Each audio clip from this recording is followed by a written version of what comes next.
Excellent, Byte. You now understand text files. But not every memory is written as words. Unlike the scrolls in the Hall of Text, these objects keep memories in their original form. Keeper, I can see the symbols, but I can't understand them. That is because binary files store data as sequences of zeros and ones. To ordinary eyes, they do not appear as readable words. So that's why I can't understand them.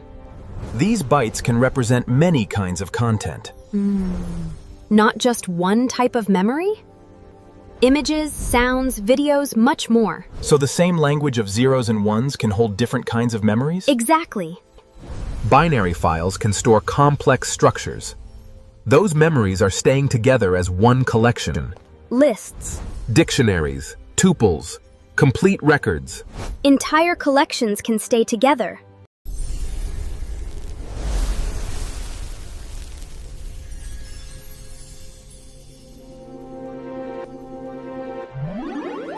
One tiny change did all that?